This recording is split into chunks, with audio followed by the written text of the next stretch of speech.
നമ്മൾ ഡിസ്കസ് ചെയ്യാൻ പോകുന്നത് ഇൻഡസ് വാലി സിവിലൈസേഷൻ്റെ പ്രധാനപ്പെട്ട ഫീച്ചേഴ്സിലേക്കാണ്. ഓക്കെ, എന്തുകൊണ്ട് ഇത്രയും ഈ സിവിലൈസേഷൻ ഇത്രയും ഇമ്പോർട്ടൻ്റ് ആയിട്ട് കൂടി നമ്മൾ പഠിക്കുന്നു, എന്തെങ്കിലും പ്രത്യേകതകളുണ്ടോ, എന്തെങ്കിലും ഫീച്ചേഴ്സ് ഉണ്ടോ, ഈ കാര്യങ്ങളിലേക്കാണ് നമ്മൾ എൻ്റർ ചെയ്യാൻ പോകുന്നത്.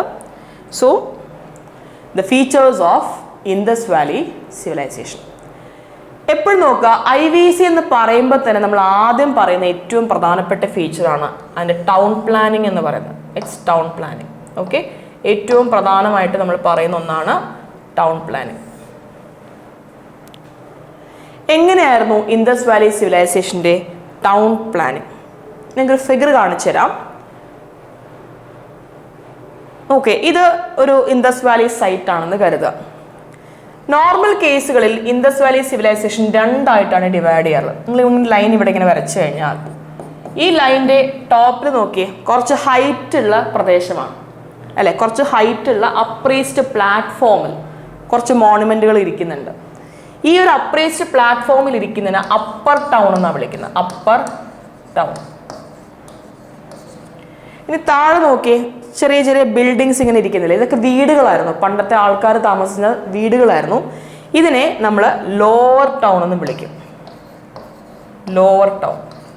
നോർമൽ കേസിൽ ഇൻഡസ് വാലി സൈറ്റുകളെ ഇങ്ങനെ രണ്ട് ടൗണുകളായിട്ട് ഡിവൈഡ് ചെയ്യാറുണ്ട്. ഒരു അപ്പർ ടൗൺ ഉണ്ടാവും, ഒരു ലോവർ ടൗൺ ഉണ്ടാവും. ഓക്കെ, ഇത് പറയാൻ വേണ്ടിയിട്ടാണ് ഞാനൊരു ഫിഗർ കാണിച്ചിരിക്കുന്നത്. നോക്കി, നോർമൽ കേസിൽ ദ ടൗൺസ് വെ ഡിവൈഡ് ടു 2. ഒരു അപ്പർ ടൗൺ ഉണ്ടാവും. അപ്പർ ടൗണിനെ നമ്മൾ നോർമലി പറയുന്ന പേരാണ് സിറ്റാഡൽ എന്ന് പറയുന്നത്. സിറ്റാഡൽ എന്ന് വെച്ചാൽ വാക്കിന്റെ അർത്ഥം വേറെ ഒന്നുമല്ല, കുറച്ച് പൊങ്ങിയിരിക്കുന്ന പ്രദേശം എന്ന അർത്ഥം.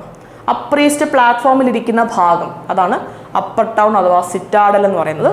Then there could be A lower town. എന്തുണ്ടാവും? ഒരു ലോവർ ടൗണും ഉണ്ടാവും.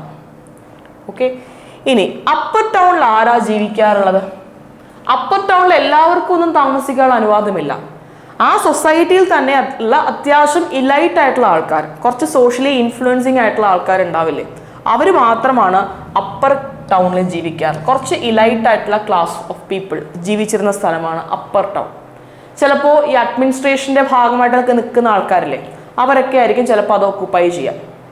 പക്ഷേ ഏറ്റവും കൂടുതൽ ആൾക്കാർ താമസിക്കുന്ന, കോമൺ പീപ്പിൾ താമസിക്കുന്ന സ്ഥലമാണ് lower town. Okay, it is inhabited by common people.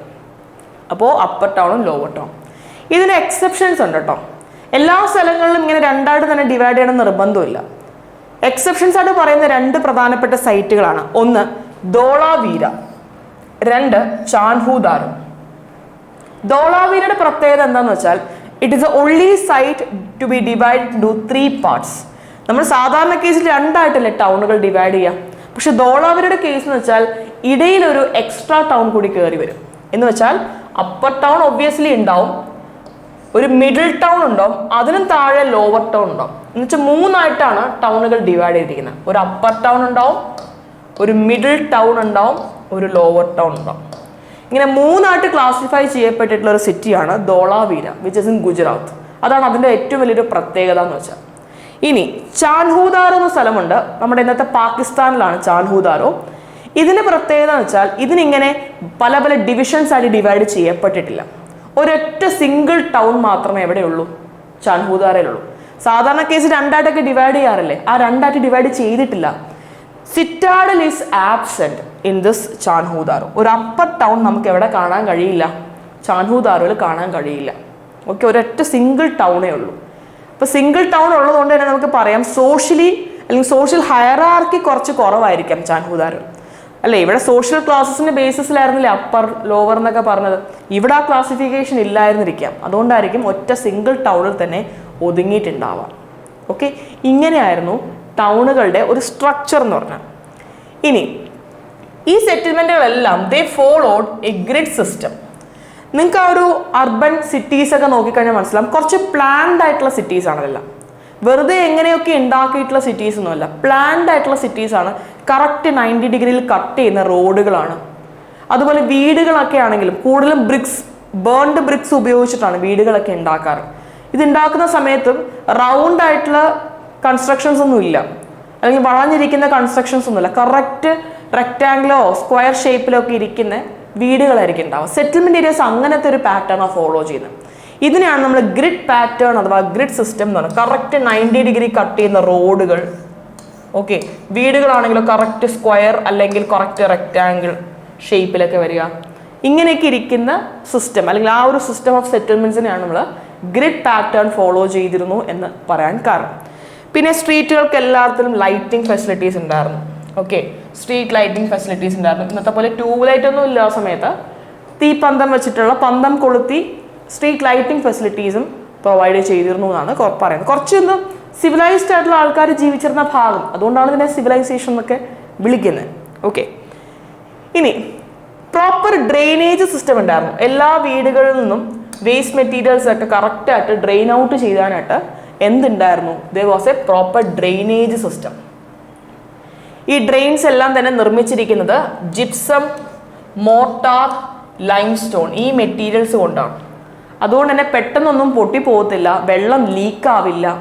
Okay, gypsum ഒക്കെ യൂസ് ചെയ്യുന്നതുകൊണ്ട് തന്നെ വെള്ളം ലീക്ക് ആവാതെ ഇരിക്കാൻ കഴിയും. പെട്ടെന്നൊന്നും തകർന്നു പോവാത്ത ഒരു ടൈപ്പ് ഓഫ് ഡ്രെയിനേജ് സിസ്റ്റംസ് ആ കാലഘട്ടത്തിൽ ഫോളോ ചെയ്തിരുന്നു.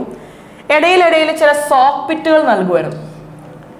ഓക്കെ, ഈ ഡ്രെയിനേജ് സിസ്റ്റം നടക്കുന്നത് എങ്ങനെയാണ്? അത് ഓരോ വീടുകളിൽ നിന്നും ചെറിയ ചെറിയ ഡ്രെയിൻസ് വഴി ആദ്യം എന്ത് ചെയ്യും, സ്ട്രീറ്റ് ഉണ്ടാവില്ല, ചെറിയ ചെറിയ സൈഡ് സ്ട്രീറ്റുകൾ ഉണ്ടാവില്ല, ചെറിയ ചെറിയ റോഡുകൾ, അവിടേക്ക് വന്ന് വീഴും. എന്നിട്ട് ആ സൈഡ് സ്ട്രീറ്റുകളിൽ നിന്നും വീണ്ടും ഡ്രെയിൻസ് വഴി മെയിൻ സ്ട്രീറ്റിലേക്ക് വന്ന് വീഴും. ഇതിനിടയിൽ ഇടയ്ക്കിടയ്ക്ക് സോക്ക് പിറ്റുകൾ കൊടുക്കും ടു ക്ലീൻ ദിസ് വേസ്റ്റ്. അടിഞ്ഞുകൂടാതിരിക്കാനും വെള്ളം പുറത്തോട്ട് ചാടാനൊക്കെ ആകാതിരിക്കാൻ വേണ്ടിയിട്ടൊക്കെ സോക്ക് പിറ്റുകൾ കൊടുക്കും, വേസ്റ്റുകളൊക്കെ ക്ലിയർ ചെയ്യാം. പിന്നെ മാൻഹോൾസ് ഉണ്ടായിരുന്നു. ഒട്ടുമിക്ക ഡ്രെയിൻസും ഉണ്ടാക്കുന്നത് ബ്രിക്സ് ഉപയോഗിച്ചാണ്. ഓക്കെ, ഡ്രെയിൻസിന്റെ അകഭാഗങ്ങളൊക്കെ ഉണ്ടാക്കുന്നത് ഇതൊരു ഡ്രെയിനേജ് സിസ്റ്റമാണ്. എല്ലാം തന്നെ ബ്രിക്സ് ഉപയോഗിച്ചിട്ടാണ് ഡ്രെയിൻസ് ഉണ്ടാക്കിയിരിക്കുന്നത്. പക്ഷേ ഈ ഡ്രെയിൻസിന്റെ കവറിംഗ് ആയിട്ട്, മൂടിയായിട്ട് സാധാരണ കേസിൽ സ്റ്റോൺസ് ആണ് യൂസ് ചെയ്യാറുള്ളത്. ഈ IVs നിങ്ങൾ മൊത്തത്തിൽ എടുത്ത് നോക്കിക്കഴിഞ്ഞാലും സ്റ്റോൺ കൺസ്ട്രക്ഷൻസ് അധികം ഒന്നും കാണാൻ കഴിയില്ല, കൂടുതലും ബ്രിക്ക് കൺസ്ട്രക്ഷൻസ് ആണുള്ളത്. അപ്പോൾ സ്റ്റോൺ കൺസ്ട്രക്ഷൻസ് ഉള്ളതിൽ ഏറ്റവും പ്രോമിനൻ്റ് ആണെന്ന് വെച്ചാൽ ഡ്രെയിനേജുകളുടെ അതിൻ്റെ മൂടിയായിട്ട്, അതിൻ്റെ കവറിങ്സ് ആയിട്ട് സ്റ്റോൺസ് ഇവർ പ്ലേസ് ചെയ്യാറുണ്ട്. ഓക്കെ, ആ രീതിയിൽ സ്റ്റോൺസ് യൂസ് ചെയ്തിരുന്നു.